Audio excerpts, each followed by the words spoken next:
Hi everyone, my name is James Feeney. Welcome to or back to my channel. Today I thought we would go through a few of the decks that I use for meditation. I know that that's something that a lot of us speak on, using decks for meditation or a deck being well suited for meditation. So I thought I would go through some that I use, let you know how it is that I use them, just because meditation is such a broad idea and there are so many variations of what meditation can mean and the various types of meditation. So I'm going to take you through the ones that I think are well suited for meditation in my collection and let you know how I use them. Firstly, I'll start by saying that I think that abstract decks are a little bit better for meditation.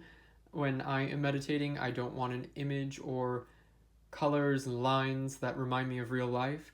I want something that I can get lost in, something that evokes a thought or an archetype or creates its own world. I feel like if there's a scene or something that feels very closely tied to my everyday life, I start to get caught up in, I would say, rational mindset, something that's not so conducive for meditation. And so I will begin with one that I'm sure you may very well be tired of me speaking about, and that is the Thoth Tarot.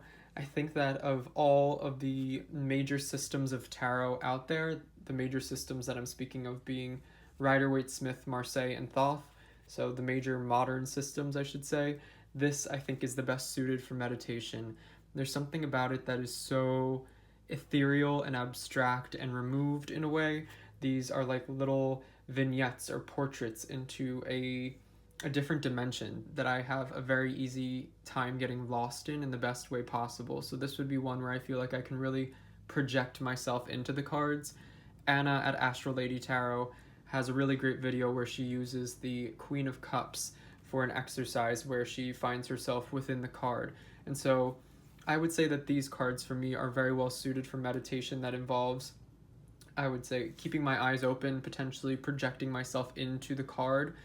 So in a way, I guess that would be considered path working, but also I think allowing myself to really become enmeshed in the artwork and then closing my eyes and choosing to, I would say, clear my head and try to think of nothing after the last thing that I saw being one of these cards, if that makes sense. So taking a few minutes to really ingrain the image in my mind and then to close my mind and focus on my breathing. And I find that the card that I did spend the time focusing in on has an impact on the meditation overall and the feeling that I leave the meditation with, whether that be something that's very emotional and fulfilling, whether that be stress relief or sorting through tougher feelings and thoughts, could be finding balance between my heart and mind, things like that. So of course the archetypes of the cards lend themselves to these certain things because my unconscious mind will try to play with the image and what it knows the card to mean in terms of a meditation. So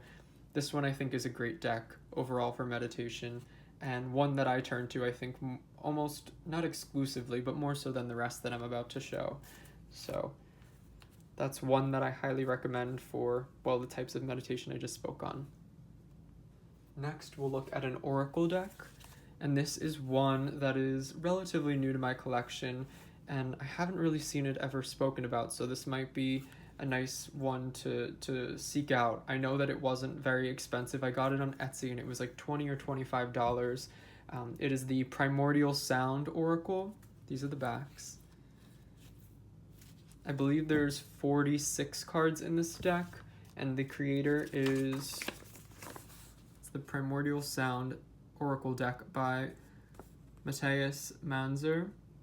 And so it comes with a little rundown on all of the cards. There's not too much written on each one, but I think that's kind of the point. It's really based heavily in Eastern philosophies. It feels very Buddhist in some ways, and a lot of the cards remind me of mandalas. There's a sort of symmetry in a lot of them, and they all sort of have, well, they'll have the title both at the top and the bottom, because I believe this is fully reversible, so it's very hard to even tell what's the top and what's the bottom. Now some are more mandala-like, like this, some are an actual image, and some are horizontal like this, but I think that these really abstract, colorful, geometric, but also organic shapes are great for meditation. I think really honing in on looking at this and getting to the heart of what it feels like, and then focusing on that feeling and allowing yourself to get lost in the feeling that the card really engenders within you, or the concept. So we have things like reflections and green elephant, free as a bird. I think that this can also be great for more meditative reading styles. So I know that's not necessarily meditation, but say pulling a card and not really going into the reading with a question or a spread, but just pulling a card at random, focusing on what that makes you feel, and then pulling other cards or tarot cards underneath of it, and really trying to flesh out what this card means in terms of you, and to really just allow your mind to go free. So we have things, yes, like ocean of emptiness. So they're very deep concepts, into the deep. Water, wheel of compromise. So they're really interesting. I'm really enjoying this deck, and it was very well priced on Etsy. The cardstock is great. I highly recommend it. So that is the Primordial Sound Oracle.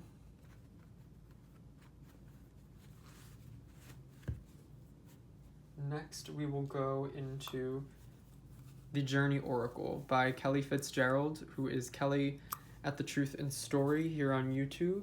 I believe you can buy this on her Etsy site, as well as you might be able to get it on her website. And so there's two sizes to this deck. There's this normal size, and there's a smaller, I believe, pocket edition. There's also wood tiles that you can buy that have these glyphs or symbols on them, and they're in the same shape. And I know you have to go to her website for the wooden tiles, but I think you can get the decks on her Etsy. But I did have to go to her website for the wooden tiles, so just keep that in mind.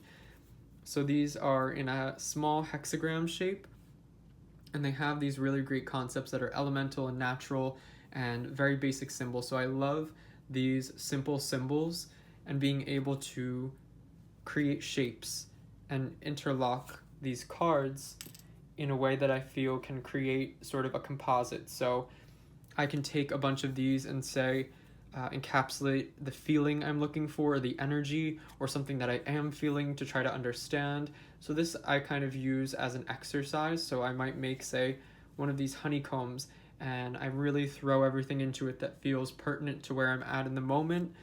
And then I will look at it, really meditate in front of it, close my eyes, and try to almost gain a deeper understanding of what it is that I am feeling, or what it is that I'm seeking. So I might pick cards that really encapsulate what it is that I'm looking for or hoping for, or trying to investigate within myself. And these are just, they're beautiful, they're wonderful. There is a PDF that goes along with this that gives nice write-ups on the cards, which I like. And you can have that printed through Lulu, which I haven't done, but I think would also be really nice. So I've really been enjoying this Journey Oracle and using it in magic as well, but of course I'm speaking more so to meditation today. But I think that this is a really great multi-purpose deck, and I highly recommend it.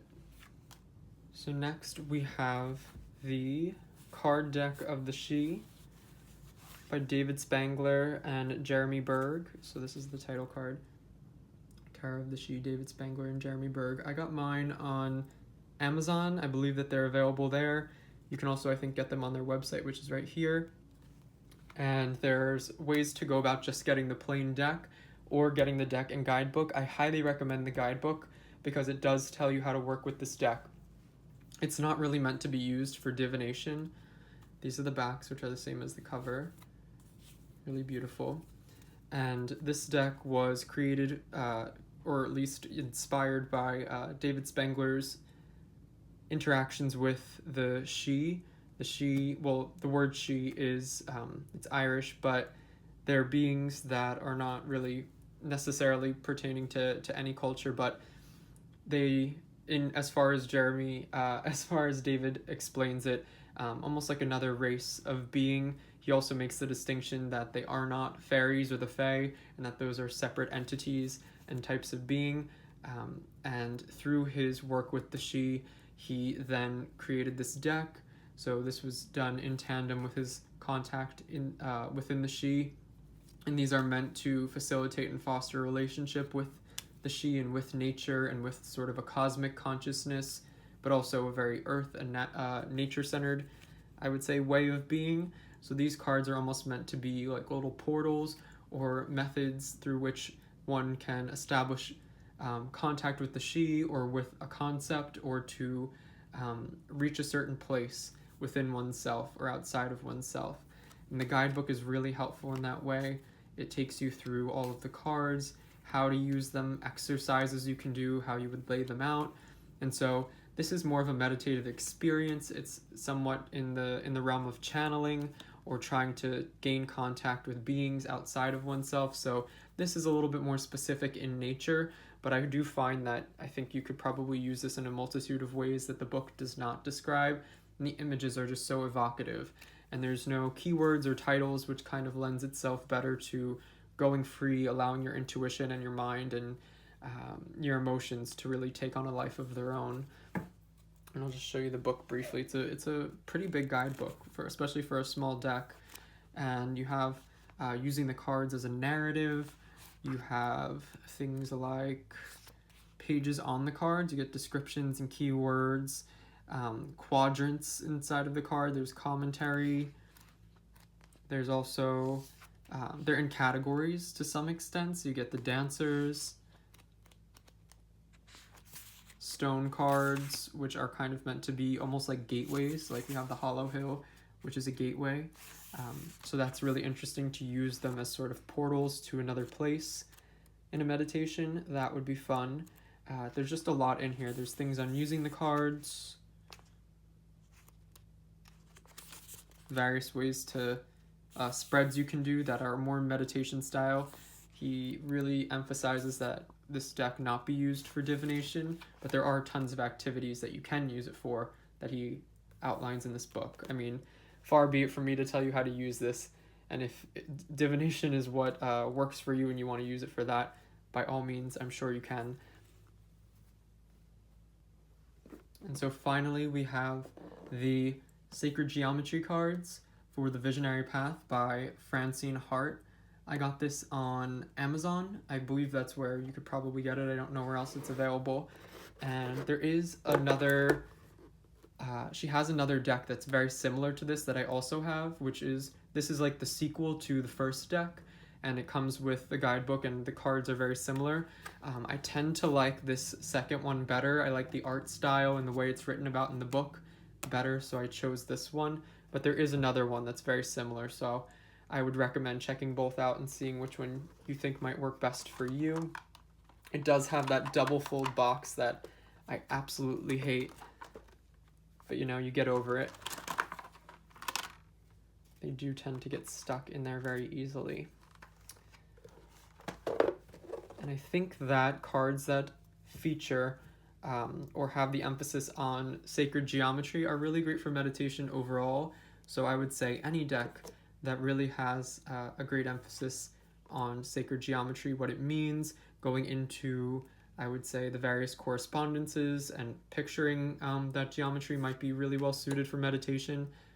There's just something, I think, so primal, something that sits almost in that collective unconscious where we really recognize these shapes, these lines, and they have really visceral, they sort of engender visceral reactions within us. So I think, say, holding one of these cards, looking at them, closing your eyes, and then just trying to really picture that core shape, whether it be the heart or a spiral, and just trying to imagine that shape while you're meditating and seeing what it brings up for you, and really making that your sole focus. So just breathing and really trying to only have your mind focus on the idea of the one shape after having looked at it for a bit.